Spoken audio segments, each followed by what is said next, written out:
Class का नाम lecture 14 ही रह गया, लेक्चर 15 है, ठीक है, बाद में चेंज हो जाएगा वो। तो ये हमारा लास्ट लेक्चर होने वाला है, strata monitoring in open cast. Open cast में स्टेटा मॉनिटर कैसे करते हैं। तो ओपन कास्ट में तुम्हारा सबसे इंपॉर्टेंट जो मॉनिटरिंग होता है वो होता है स्लोप का।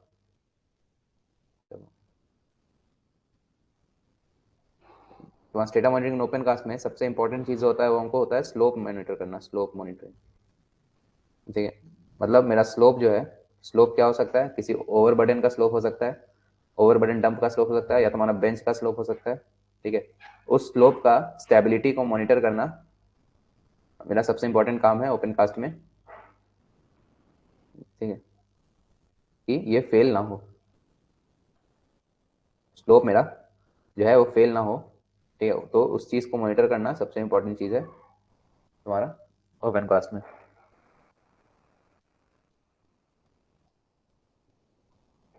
तो इसमें का तो सबसे पहला एक्सटेंसोमीटर 13 का पीडीएफ अपलोडेड है, कल कर दिए थे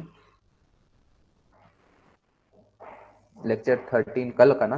हाँ कल का तो अपलोड कर दिए थे, नहीं दिखा रहा क्या, अच्छा देख लेंगे। तो सबसे पहला तुम्हारा एक्सटेंसोमीटर्स। एक्सटेंसोमीटर तुम्हारा अंडरग्राउंड में भी यूज किए थे। एक्सटेंसोमीटर क्या यूज होता है, डिस्प्लेसमेंट मेजर करने के लिए यूज होता है।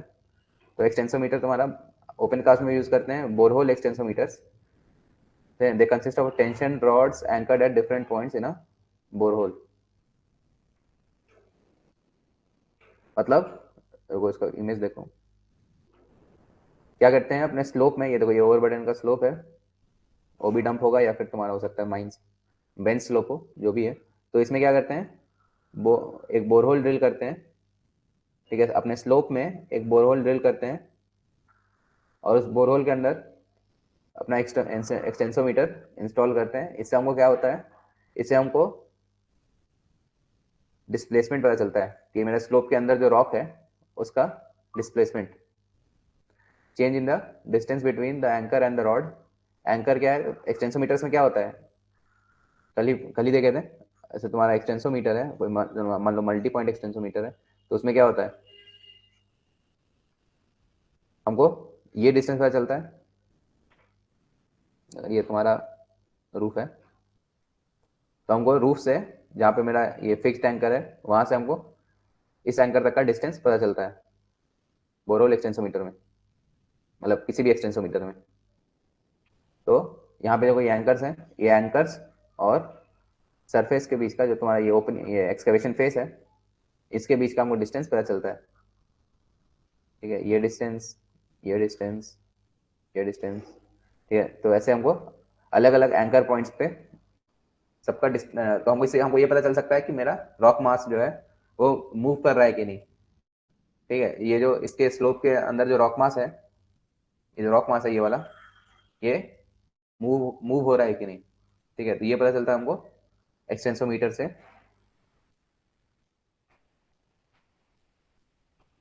ठीक है। ये इंक्लाइनोमीटर, पिजोमीटर, ये भी अभी देखेंगे। तो पहला है तुम्हारा ओपन कास्ट में एक्सटेंसोमीटर, जो कि यूज होता है रॉक मास के डिस्प्लेसमेंट को मेजर करने के लिए, जो स्लोप का जो रॉक मास है ना उसके मूवमेंट को, तो उससे हमको क्या पता चलता है स्लोप का मूवमेंट हो रहा है कि नहीं। जो मेरा स्लोप है, ये बेंच है, जैसे ये मेरा स्लोप है, मान लो ये स्लोप है, तो ये स्लोप जो है वो मूव कर रहा है कि नहीं, वो हम मेजर करते हैं,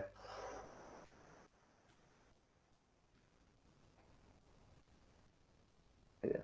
बोला, क्या बोले थे कि ओपन कास्ट में मोस्टली तुम्हारा स्लोप मॉनिटरिंग होता है, सबसे इंपॉर्टेंट चीज जो है ओपन कास्ट में स्लोप मॉनिटर करना, ठीक है। स्लोप का स्टेबिलिटी बनाए रखना है हमको, मेरा स्लोप फेलियर नहीं होना चाहिए। तो इसके लिए हमको स्लोप का मूवमेंट मेजर करने के लिए हम यूज करते हैं एक्सटेंसोमीटर, बोरहोल एक्सटेंसोमीटर, ठीक है। इसको तुम अंडरग्राउंड में यूज करते हो, ओपन कास्ट में भी यूज करते हैं इसको।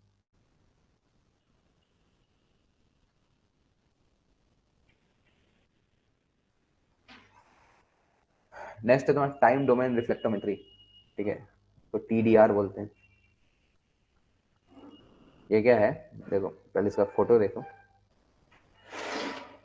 टाइम डोमेन रिफ्लेक्टोमेट्री में क्या होता है कि एक केबल हम ये केबल दिख रहा है ना, ये केबल हम इंसर्ट करते हैं अपने स्लोप के अंदर, और अगर कहीं पे कोई डिफॉर्मेशन होता है या कोई क्रैक रहता है स्लोप के अंदर, तो इस केबल का ना, इस केबल का एक इम्पीडेंस होगा। इम्पीडेंस क्या होता है? इम्पीडेंस तुम्हारा, इम्पीडेंस एक होता है रेजिस्टेंस और एक होता है इम्पीडेंस। इम्पीडेंस तुम पढ़े होगे उसमें इलेक्ट्रोमैग्नेट, कौन सा चैप्टर है, 12th क्लास में एक चैप्टर था ना, इलेक्ट्रोमैग्नेटिक इंडक्शन, वहां पे एक इम्पीडेंस टर्म आएगा।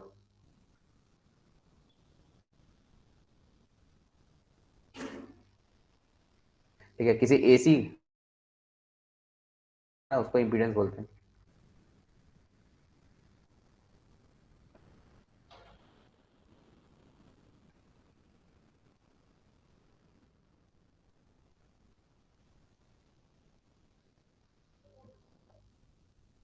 तो इस केबल का, जो केबल हम यूज कर रहे हैं, उस केबल का इम्पीडेंस फिक्स्ड है, लेकिन जब हम इसको इंसर्ट करते हैं अंदर, तो अगर किसी क्रैक की वजह से या किसी मूवमेंट की वजह से, किसी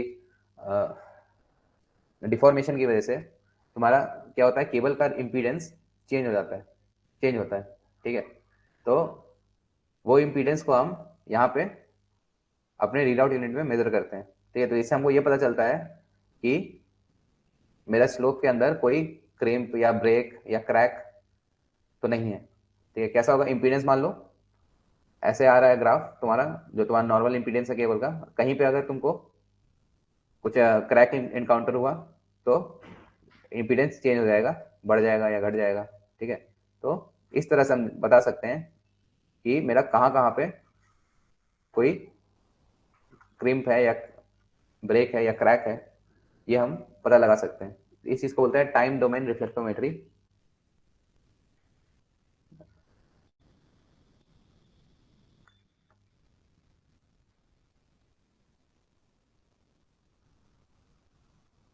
या कोई डिसकंटिन्यूटी। ठीक है, मतलब नॉर्मल बिहेवियर से कुछ भी अगर चेंज आ रहा है ना, तो वो हमको इससे पता चल सकता है।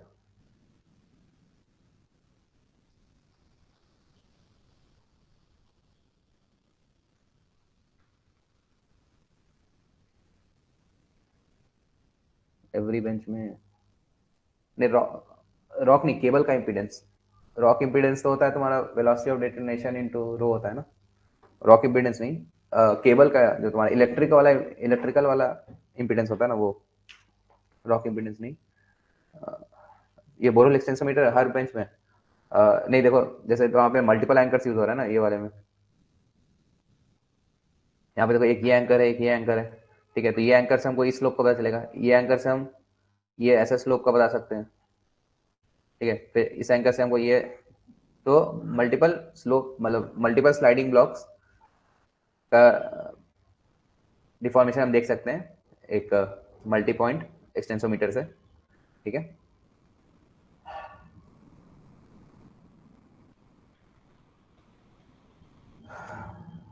तो टाइम डोमेन रिफ्लेक्टोमीटर क्या है, it is use for slope monitoring. ठीक है, in time domain reflectometry TDR, a cable tester sends a voltage pulse waveform down a cable grout in a borehole।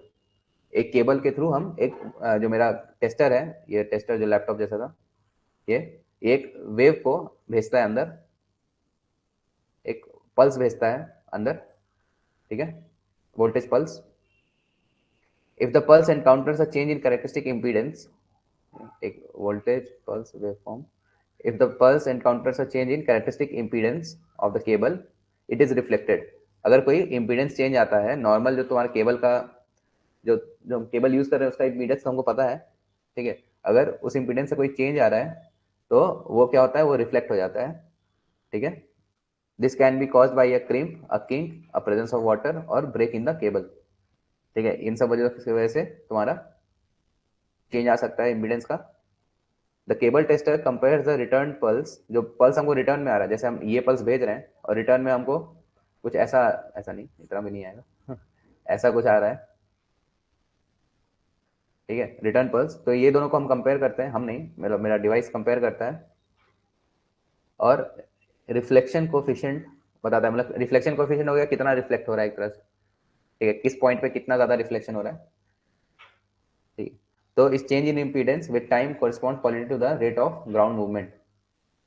तो जितना चेंज आ रहा है, जो रिफ्लेक्शन कोफिशिएंट है, रिफ्लेक्शन कोफिशिएंट मतलब कि अमाउंट ऑफ रिफ्लेक्शन मान लो, ठीक है, तो उस चीज को हम मेरा जो डिवाइस है वो कोरिलेट करता है किससे, रेट ऑफ ग्राउंड मूवमेंट से, कि कितना ग्राउंड मूवमेंट हो रहा है, इंपीडेंस के हिसाब से बताता है कि ग्राउंड मूवमेंट कितना हो रहा है, ठीक है।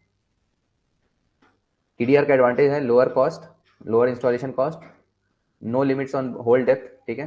मतलब जैसे बोरहोल एक्सटेंसोमीटर में लिमिट है ना कि तुम कितना बोरहोल, कितना लंबा बोरहोल बना सकते हो, ठीक है। इसमें तुमको ड्रिल करना पड़ेगा बोरहोल, तो एक लिमिटेशन है, ठीक है, कि जैसा मेरा डिवाइस मतलब ड्रिलिंग मशीन है उसके हिसाब से लिमिटेशन है कि हम इतना लंबा बोरहोल ही बना सकते हैं। यहाँ पे कोई लिमिटेशन नहीं है, क्योंकि मेरा केबल क्या है, केबल तो कितना भी लंबा जा सकता है ना। तो no limit on hole depth, immediately determine कर पाते हैं हम मूवमेंट को। स्लोप मेरा जैसे ही मतलब इमीडिएट, जैसे ही अगर हल्का सा भी स्लोप मूवमेंट हुआ तो इमीडिएट हमको पता चल जाता है। और रिमोट डेटा एक्विजिशन कैपेबिलिटी, मतलब कि रिमोटली हम डेटा को मेजर कर सकते हैं। मतलब हम अपने कंट्रोल रूम में बैठ के हम देख सकते हैं कि मेरा कौन सा बेंच जो है उसका मूवमेंट हो रहा है, कौन सा बेंच स्लोप का मूवमेंट हो रहा है, कितना हो रहा है। यह तुम्हारा time domain reflectometry. Electric pulse send down coaxial cable, इस केबल के थ्रू एक पल्स भेजे, ठीक है। Pulse reflected at crimps and breaks, जहाँ पे कोई ब्रेक होगा, डिफॉर्मेशन होगा, वहाँ पे क्या होगा, रिफ्लेक्शन होगा। रिफ्लेक्ट मतलब हमारा जो वेव फॉर्म है वो रिफ्लेक्ट होगा, और civility of and distance of reflection is determined. और यहाँ पर हम मेरा कितना डिफ्लेक्शन हो रहा है, कहाँ पे हो रहा है, ये हमको पता चलता है,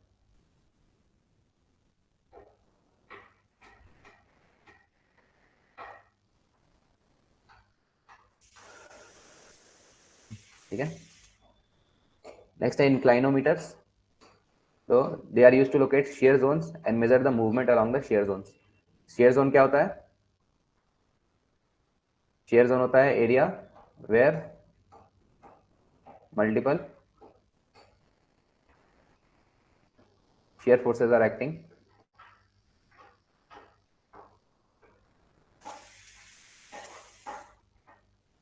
और उनके अलोंग रॉक मास का मूवमेंट मेजर करते हैं हम इंक्लाइनोमीटर से। जब मॉनिटर स्लोप्स एंड लैंडस्लाइड्स, ठीक है, स्लोप और लैंडस्लाइड भी मेजर करते हैं हम इंक्लाइनोमीटर से।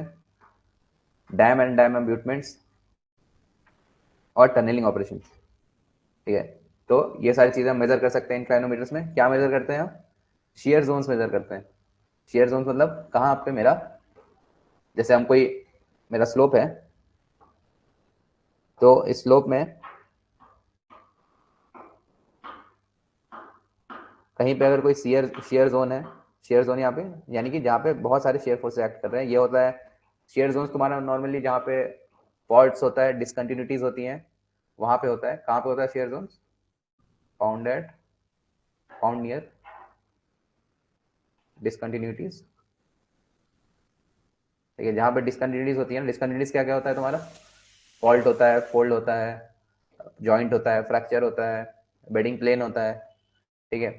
तो ये सारी डिसकंटिन्यूटीज अगर कहीं, जहाँ पे डिसकंटिन्यूटीज होती है ना, वहां पे शेयर जोन्स मिलते हैं, ठीक है। तो एक तरीके से ये डिसकंटिन्यूटी ही बता रही है कि मतलब इंक्लाइनोमीटर्स के हेल्प से हम डिसकंटिन्यूटी पता करते हैं कि मेरे रॉक मास में कोई डिसकंटिन्यूटी है या नहीं, ठीक है।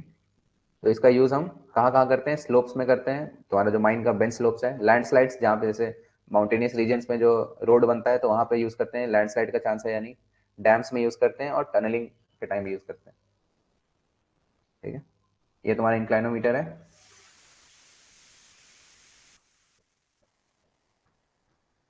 यहाँ तुम्हारा सेंसर है इसका, ठीक है। तो ये देखो इसका, ये इमेज पता नहीं दिखा रहा है, ठीक है। अगर मान लो ये तुम्हारा, ये तुम ऐसे इंसर्ट किए, ये तुम्हारा ओरिजिनल पोजीशन था इंक्लाइनोमीटर का, लेकिन किसी शियर फोर्स की वजह से क्या हो गया, ये ऐसे बेंड हो गया, ठीक है। तो फिर हम इसे, तो हम ये मॉनिटर कर सकते हैं कि मेरा शियर जोन है यहाँ पे। ये तो बहुत बड़ा बना दिया इतना बड़ा नहीं, मान लो यहाँ पे ऐसे डिफ्लेक्ट हो गया थोड़ा सा, तो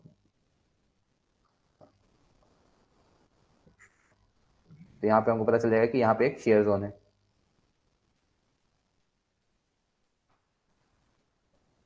ठीक है, ये ओरिजिनल पोजीशन था और ये हो गया ड्यू टू। ठीक,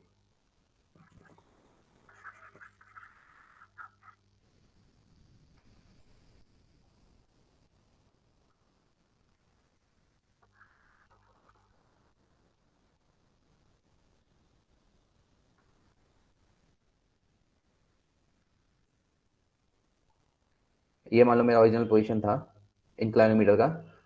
आफ्टर सम टाइम ये क्या हो गया, ऐसे डिफ्लेक्ट हो गया। तो हम बोल सकते हैं कि यहाँ पे मेरा एक शेयर जोन है। ठीक है, ये डॉटेड लाइन क्या था, ओरिजिनल, और ये बोल्ड लाइन है due to shear zone.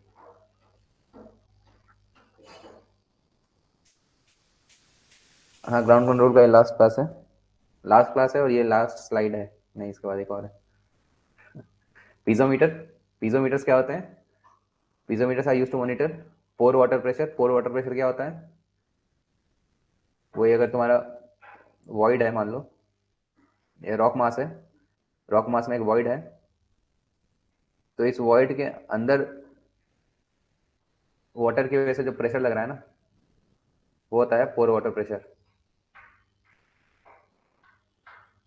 P I, P zero, P not. ठीक है, ये लगता है due to, pore water pressure is due to fluid inside pores of rock mass।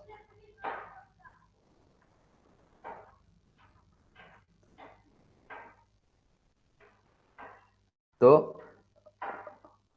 हम इसमें इसका यूज करते हैं पाइजोमीटर्स का पोर वाटर प्रेशर मॉनिटर करने के लिए, for slope stability and rate of excavation और रेट ऑफ फिल। ठीक है, डी वाटरिंग सिस्टम, जो तुम्हारा स्लोप में डी वाटरिंग सिस्टम लगाते हैं, ड्रेन्स लगे रहते हैं।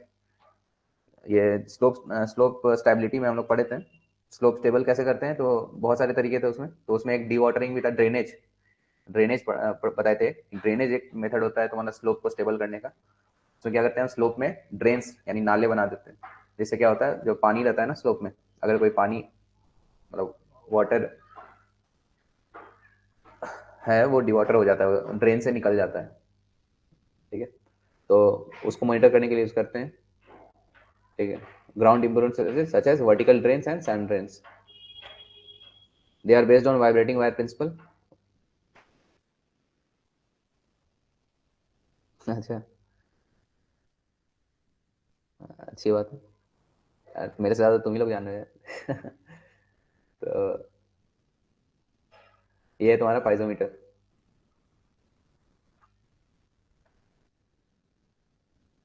तो ये मेनली ग्राउंड वाटर जैसा प्रेम बता रहा है, ground water condition, ground water level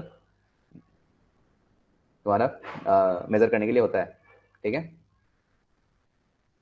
पोर वाटर प्रेशर क्या होता है, तो अगर रॉक मास है, रॉक मास में के अंदर कोई वॉइड है या पोर है, तो उसके अंदर जो फ्लूइड की वजह से जो प्रेशर लग रहा है ना, उसको बोलते हैं पोर वाटर प्रेशर।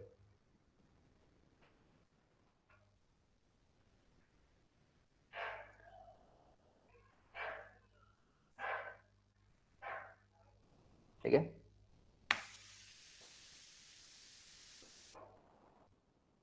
नेक्स्ट है तुम्हारा क्रैक मीटर। क्रैक मीटर क्या होता है, क्रैक मेजर करने के लिए होता है, they are used for early detection of deforming mass movement. तो वो क्रैक मतलब बहुत बड़ा ना हो जाए, स्लो फेलियर में ना कन्वर्ट हो जाए, इसलिए उस क्रैक को, जब वो छोटा सा क्रैक है ना, मतलब वो डिसकंटिन्यूटी ना बन जाए, उसके पहले ही उसको मॉनिटर करते हैं क्रैक को। जब वो मेरा जो, जैसे कोई भी अगर स्लोप मूवमेंट होगा, ठीक है, अगर मान लीजिए मेरा स्लोप यहाँ से स्लोप फेल कर रहा है, तो ये सबसे पहले तो एक क्रैक की तरह आया होगा ना, एक पहले छोटा सा क्रैक आया होगा, उसके बाद फिर ये बड़ा होते होते होते ये पूरा तुम्हारा फेलियर सरफेस बन गया, स्लाइडिंग सरफेस। तो कोई अर्ली डिटेक्शन हो जाए मेरे मास डिफॉर्मिंग मास के मूवमेंट का, उसके लिए क्रैक मीटर यूज करते हैं. They measure the displacement between two points on the surface that are exhibiting signs of separation. कोई भी दो पॉइंट, जैसे मान लो एक ये पॉइंट है और एक ये पॉइंट है, ठीक है, तो इनके बीच मान पहले इतना डिस्टेंस था, अब मान लो कोई क्रैक जनरेट हो गया इनके बीच, तो क्रैक जनरेशन की वजह से क्या होगा, डिस्टेंस बढ़ जाएगा. डिस्टेंस क्या हो जाएगा, डी प्लस थोड़ा डेल्टा डी बढ़ जाएगा. ठीक है, तो यही मेजरमेंट हम करते हैं क्रैक मीटर्स के थ्रू. ये देखो, ये क्रैक मीटर से ये दो पॉइंट है, दो पॉइंट्स के बीच में लगाया हुआ है, तो कोई क्रैक की वजह से क्या होगा, डिस्टेंस बढ़ेगा, तो उसी को मेजर करते हैं हम क्रैक मीटर में.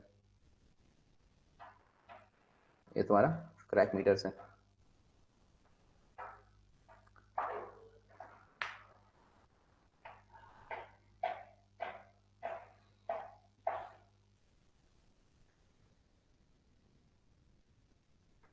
ठीक है, तो यहाँ पे तुम्हारा स्टेटा मॉनिटरिंग खत्म होता है. स्टेटा कंट्रोल और स्टेटा मॉनिटरिंग दोनों खत्म होता है. तुम्हारा ग्राउंड कंट्रोल खत्म होता है. डेप्थ, डेप्थ नहीं, ये मतलब तुम्हारा सरफेस पे डिस्टेंस, सरफेस का जो डिस्टेंस है ना, सरफेस पे जो दो पॉइंट्स का डिस्टेंस है वो बताता है. सरफेस पे दो पॉइंट्स का डिस्टेंस. तो इसमें क्या क्या देखें हम, ओपन कास्ट में क्या था सबसे पहला, एक्सटेंसोमीटर. एक्सटेंसोमीटर,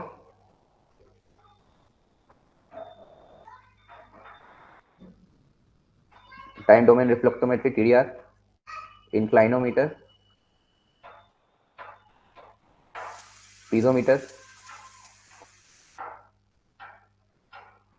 एसएसआर क्या है, systematic support tools. Systematic support tools तुम्हारा लेजिस्लेशन का पार्ट है. ठीक है, एसएसआर जो है ना, वो हम जो जनरल लेआउट दिखाया ना तुमको इससे पहले, ये जो लेक्चर 14 में जब जनरल लेआउट था तुम्हारे वर्किंग पैनल का, वही एक तरह से सिस्टमैटिक सपोर्ट रूल्स है. पीजोमीटर और लास्ट क्या था, क्रैक मीटर. ठीक है, टीडीआर क्या है, देखो टीडीआर में क्या होता है, एक केबल टेस्टर होता है, ये यहाँ से हम एक वोल्टेज का पल्स केबल के थ्रू अंदर भेजते हैं. ठीक है, और केबल एक वोल्टेज पल्स भेजते हैं अंदर, और वो वोल्टेज पल्स क्या होता है, कहीं पे भी केबल को कहीं पे भी कोई क्रैक या डिफॉर्मेशन या ब्रेक मिलेगा, कोई भी डिसकंटिन्यूटी मिलेगी, तो वो वेव फॉर्म क्या होगा, रिफ्लेक्ट होगा वहां पे. तो उस रिफ्लेक्शन को हम क्या करते हैं, अपने रीड आउट यूनिट में मॉनिटर करते हैं. ठीक है, फिर मेरा रीड आउट यूनिट क्या करता है, जो ओरिजिनल वेव फॉर्म था और जो रिफ्लेक्टेड वेव फॉर्म आया है, वो दोनों के बीच, उन दोनों को कंपेयर करके एक रिफ्लेक्शन कोफिशिएंट बताता है, रिफ्लेक्शन कोफिशिएंट, जिससे हमको पता चलता है कि मेरा अगर कोई डिसकंटिन्यूटी है तो उसका सीवियरिटी क्या है, मतलब अगर डिफ्लेक्शन कोफिशिएंट बहुत ज़्यादा है, इसका मतलब बहुत बड़ा डिसकंटिन्यूटी है.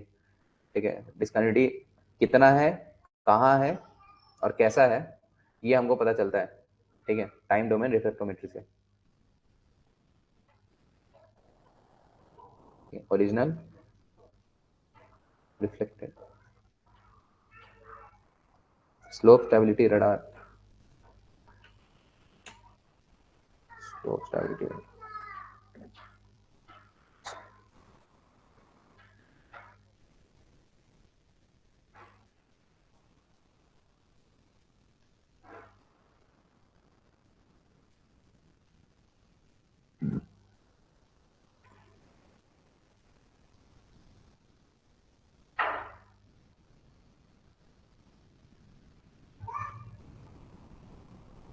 ठीक है, तो ग्राउंड कंट्रोल खत्म होता है.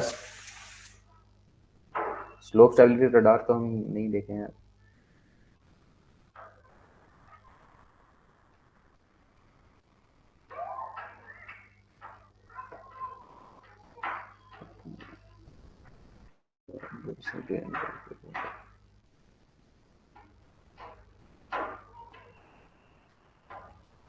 ये कुछ सर्वेइंग से रिलेटेड लग रहा है, मतलब सैटेलाइट डेटा से यूज करते हैं शायद। तुम्हारा ये रडार है, स्लोप स्टेबिलिटी रडार है, उसमें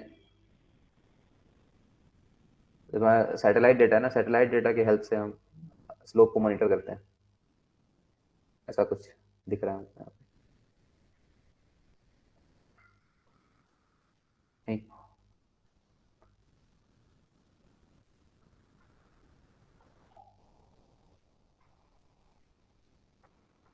ठीक है, तो गेट के सिलेबस में अभी इतना ही है। इतना भी, ये भी बहुत ज़्यादा ही बताएं, ठीक है, इतना भी नहीं आता। कुछ सैटेलाइट डेटा की हेल्प से जीपीएस, जीपीएस क्या हो गया तुम्हारा, सैटेलाइट डेटा ही हो ना। चलो फिर, ग्राउंड कंट्रोल खत्म।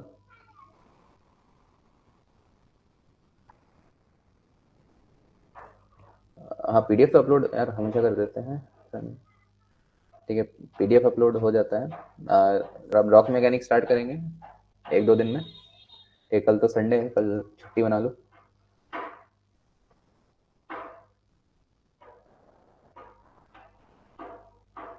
ठीक है, थैंक यू। उम्मीद है सबको पसंद आया हो।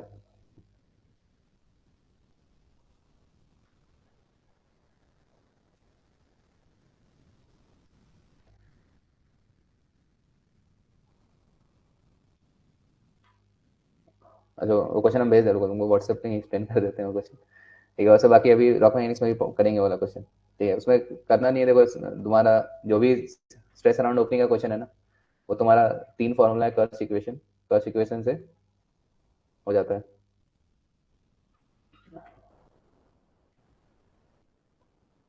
ठीक है, thank you, thank you, thank you. ठीक है, अभी फिर मिलेंगे रॉक मैकेनिक्स के साथ। रॉक मैकेनिक्स इंपॉर्टेंट है, काफ़ी इंपॉर्टेंट है, बताने की जरूरत नहीं है। ठीक है, और शायद तुम कुछ लोग पहले से थोड़ा सा पढ़ भी लिए हो, तुम्हारा जो फर्स्ट बैच का वीडियो था उसमें शायद कुछ लोग पढ़े हो उससे। ठीक है, नहीं पढ़े हैं तो कोई दिक्कत नहीं है, पढ़ लिए हैं तो अच्छा है, जल्दी होगा। नहीं पढ़े हैं तो भी कोई दिक्कत नहीं है, समय बहुत है अभी। ठीक है, thank you, thank you sir.